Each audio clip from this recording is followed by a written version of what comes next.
ఒకప్పుడు జర్నలిజానికి అర్థం నేర్పినటువంటి ఈనాడు ఇప్పుడు నీచ జర్నలిజానికి అర్థం నేర్పుతోంది. ఎంత నీచంగా జర్నలిజాన్ని వక్రీకరిస్తుందనడానికి సాక్ష్యం సుగాలి ప్రీతి కేసు సిబిఐకి అన్న వార్తలో రాసిన విధానం చూడండి. కర్నూలు జిల్లాకు చెందిన మైనర్ బాలిక సుగాలి ప్రీతి అనుమానాస్పద మృతి కేసుని సిబిఐకి అప్పగించాలని ముఖ్యమంత్రి చంద్రబాబు నిర్ణయించారు. మంగళవారం ఈ కేసుపై సమీక్షించిన ఆయన వెంటనే దర్యాప్తు సంస్థకు లేఖ రాసి వెంటనే దర్యాప్తు మొదలుపెట్టాలి, చర్యలు తీసుకోవాలని అధికారులను ఆదేశించారు. వైకాపా ప్రభుత్వ హయాంలో ఈ కేసు దర్యాప్తు నీరుగా చేశారట. ఇది ఇక్కడ నీచం. సిబిఐకి అప్పగిస్తున్నట్టు ముక్కుబడిగా జీవో జారీ చేసి చేతులు దులిపేసుకున్నారట. ఆ సంస్థ దర్యాప్తు చేపట్టాలి, ఎలాంటి చొరవ చూపలేదు.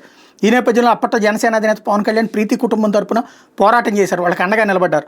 సుగాలి ప్రీతి కర్నూలులోని కట్టమంచి రామలింగారెడ్డి పాఠశాల వసతిగృహంలో ఉంటూ 10వ తరగతి చదివేది. ఆమెపై వేధింపులకు పాల్పడి చంపేశారని, తర్వాత ఆధారాలను తొక్కిపెట్టి ఆత్మహత్యగా చిత్రీకరించేందుకు ప్రయత్నించారంటూ 2017 ఆగస్టు 19 కర్నూలు పోలీస్ స్టేషన్లో కేసు నమోదైంది.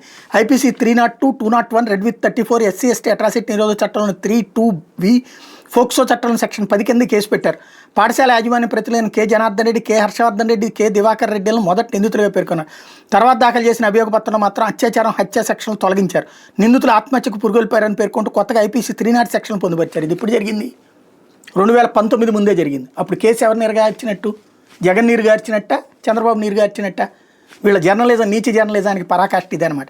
దీనిపై బాధితురాలు కుటుంబ సభ్యులు అప్పట్లో ఆందోళన చేపట్టారు. అత్యాచారం, హత్య జరిగినట్టు వైద్య నివేదికలో తేలినప్పటికీ నిందితులను కాపాడేందుకు ఆ సెక్షన్ తొలగించి అభియోగ పత్రం దాఖలు చేశారని ఆరోపిస్తూ ఉద్యమించారు. అయితే వైకాపా ప్రభుత్వం దర్యాప్తు నీరుగారు చేసిందంట. ఏది జరిగింది? కేసు క్లోజ్ చేసేసింది, 306 కిందకి మార్చేసింది తెలుగుదేశం టైంలో. అప్పుడు ఆమె యాజిటేషన్ చేస్తే దాన్ని వైసీపీ టైంలో ఆమె కుటుంబానికి పరిహారం అది ఇచ్చి సిబిఐకి లెటర్ రాస్తే అదేమో నీరుగార్చినట్టంట.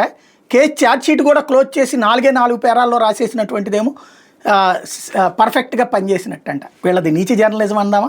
ఏమందాం?